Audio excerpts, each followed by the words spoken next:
గండభేరుండం. పూర్వం ఒక రాజు ఉండేవాడు. ఆ రాజుకు ఒక కూతురు. ఆమెకి ఎప్పుడూ జబ్బుగానే ఉండేది. ఎన్ని వైద్యాలు చేసినా ఆ జబ్బు నయం కాలేదు.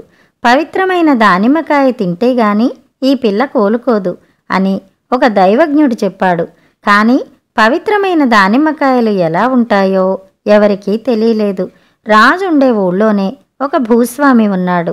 ఆ మనిషి సాధారణంగా నిజమన్నది నోట చెప్పి ఎరగడు.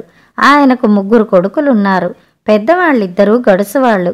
అందుచేత వాళ్ళు కూడా సాధ్యమైనంత వరకు నిజం చెప్పేవాళ్లు కారు. 3వ శేఖరుడు వాళ్లకు విరుద్ధం. వాడు ఎప్పుడూ నిజమే చెప్పేవాడు. అందుచేత తండ్రి అన్నలు కూడా శేఖరుణ్ణి చవట కింద జమ కట్టేవారు. ఇలా ఉండగా రాజు చాటింపు వేయించాడు. పవిత్రమైన దానిమ్మలు తెచ్చి తన కూతురికి ఆరోగ్యం చేకూర్చిన వాడికి ఆమెనిచ్చి పెళ్లి చేస్తానన్నాడు. దానిమ్మలకు పవిత్రతేమిటి, అపవిత్రతేమిటి? మన దొడ్లో ఉన్నవి భేషైన దానిమ్మలు. ఒరే పెద్దవాడా, నువ్వు 2 దానిమ్మకాయలు తీసుకుపోయి రాజకుమార్తెను పెళ్లి చేసుకో అన్నాడు భూస్వామి తన పెద్ద కొడుకుతో. భూస్వామి పెద్ద కొడుకు 2 దానిమ్మకాయలు కోసి బుట్టలో పెట్టుకుని రాజభవనానికి బయలుదేరాడు. దారిలో ఒక ఇనప చొక్కా మనిషి కనిపించి ఏమిటా బుట్టలో అని అడిగాడు. కప్పలు అన్నాడు వాడు. సరే, అంతే కావాలి అన్నాడు ఇనప చొక్కా మనిషి. భూస్వామి పెద్ద కొడుకు రాజభవనానికి వెళ్ళి రాజకుమార్తె కోసం దానిమ్మలు తెచ్చానని బుట్ట మూత తీసేసరికి 2 గోదురు కప్పలు బయటికి దూకాయి. రాజభట్లు వాణ్ణి తన్ని పంపారు. 2వ రోజు భూస్వామి 2వ కొడుకు దానిమ్మలతో బయలుదేరాడు. ఇనప చొక్కావాడు కనపడి ఏమిటా బుట్టలో అన్నాడు. పీతలు అన్నాడు 2వవాడు. అంతే కావాలి అన్నాడు ఇనప చొక్కావాడు. 2వవాడు రాజభవనానికి వెళ్ళి బుట్ట తెరిచేసరికి అందులో 2 పీతలు అటూ ఇటూ తిరుగుతున్నాయి. రాజభట్లు వాణ్ణి కూడా తన్ని పంపారు. 3వవాడు శేఖరుడు తాను కూడా పోతానన్నాడు. నీ అన్నల వల్ల కాని పని నీ వంటి చవట వల్ల అవుతుందా? నువ్వు కూడా వెళ్ళి తన్నులు తిన్రా అన్నాడు తండ్రి. శేఖరుడు 2 దానిమ్మకాయలు బుట్టలో పెట్టుకుని బయలుదేరాడు. ఇనప చొక్కావాడు కనబడి ఏమిటి బుట్టలో అని అడిగాడు. రాజకుమార్తె చికిత్సకు దానిమ్మకాయలు అన్నాడు శేఖరుడు. అంతే కావాలి అన్నాడు ఇనప చొక్కావాడు. శేఖరుడు రాజభవనం చేరి బుట్ట తెరిస్తే అందులో దగదగలాడుతూ 2 దానిమ్మకాయలున్నాయి. రాజభట్లు వాటిని రాజకుమార్తెకు పంపారు. కొద్దిసేపట్లో రాజకుమార్తె పూర్ణ ఆరోగ్యంతో చెంగు చెంగున ఎగురుకుంటూ తండ్రి వద్దకు వచ్చింది. నాకు రాజకుమార్తెనిచ్చి పెళ్లి చెయ్యండి అన్నాడు శేఖరుడు రాజుతో. అప్పుడేనా? నువ్వు గండబేరుండం ఈక పట్టుకురా, అప్పుడే నీకు నా కూతురికి పెళ్ళి అన్నాడు రాజు. అలాగే తెస్తాను అంటూ శేఖరుడు కదిలాడు. వీడి పీడ వదిలింది అని సంతోషించాడు రాజు. శేఖరుడు గండబేరుండ లంకకేసి బయలుదేరి ఆ రాత్రికి ఒక ఊరు చేరి ఆ ఊరి రాజుగారింట ఆ రాత్రి అతిథిగా ఉన్నాడు.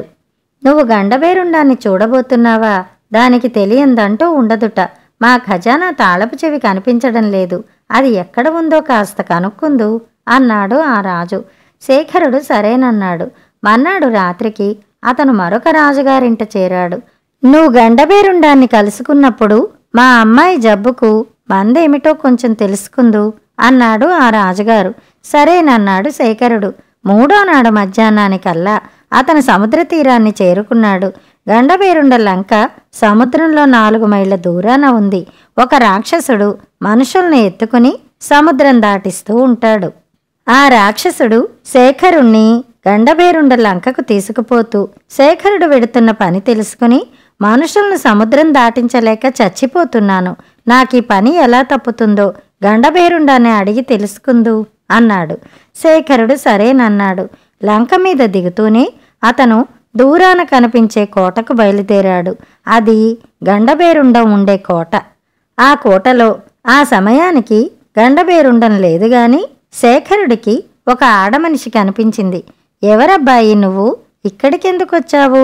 గండబేరుండం నిన్ను నిష్కారణంగా తినేస్తుందే, వెంటనే వెళ్ళిపో అన్నదా ఆడమనిషి.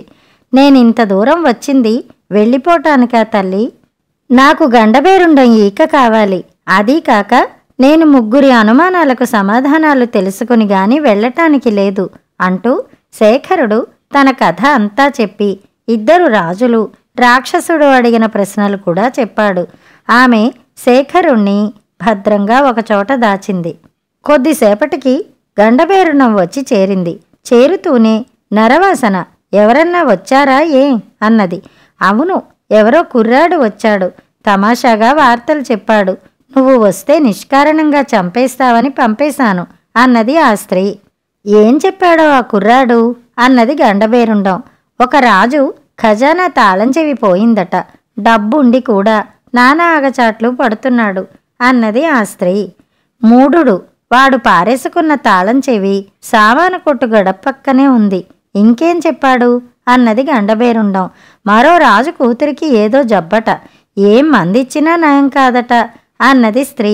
ఆ పిల్ల వెంట్రుకల తుట్టెలో పాము గుడ్లు పెట్టింది, వెంట్రుకల తుట్టె మెట్ల కింద ఉంది, ఆ గుడ్లు తీసేస్తే ఆ పిల్ల రోగం కుదురుతుంది అన్నది గండభేరుండం.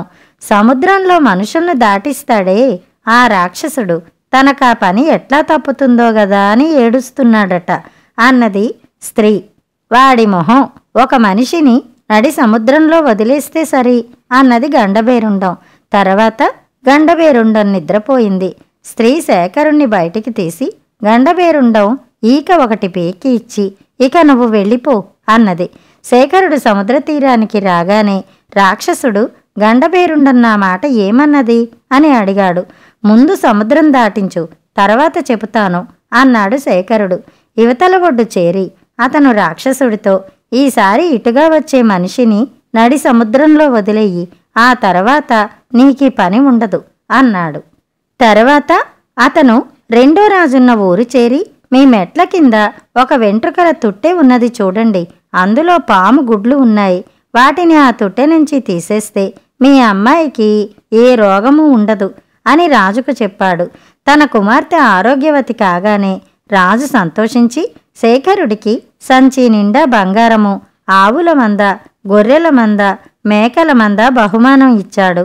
అలాగే ఇంకో రాజు కూడా తన ఖజానా తాళపు చెవులు దొరకగానే శేఖరుడికి బంగారము, ఆవులు, గొర్రెలు, మేకలు బహుమానం ఇచ్చాడు. ఈ బహుమానాలన్నీ వెంటబెట్టుకుని శేఖరుడు తన దేశానికి చేరుకున్నాడు. అతను రాజుగారిని కలుసుకుని గండభేరుండం ఈక ఇచ్చాడు. గట్టివాడివే, ఈ బహుమానాలన్నీ ఎలా సంపాదించావు అన్నాడు రాజు. శేఖరుడు తెచ్చిన బంగారము, మందలు చూసి రాజుకు కన్ను కుట్టింది. గండభేరుండాన్ని చూసి వచ్చిన వాడికి ఆ మాత్రం లాభం ఉండదా అన్నాడు శేఖరుడు వివరాలేమీ చెప్పకుండా. ఆ రోజే రాజు తాను కూడా గండభేరుండాన్ని చూడడానికి బయలుదేరాడు. ఆయన సముద్రాన్ని చేరేసరికి రాక్షసుడు అటుగా ఎవరు వస్తారా అని ఆత్రంగా ఎదురు చూస్తున్నాడు. వాడు రాజుని ఎత్తుకుని సముద్రం దాటుతూ నడి సముద్రంలో రాజును వదిలేసి తన దారిన తాను ఎటో వెళ్ళిపోయాడు. రాజు పోయాడన్న వార్త తెలియగానే శేఖరుడు రాజకుమార్తెను పెళ్లాడి తానే సింహాసనం ఎక్కాడు. కథ సమాప్తం.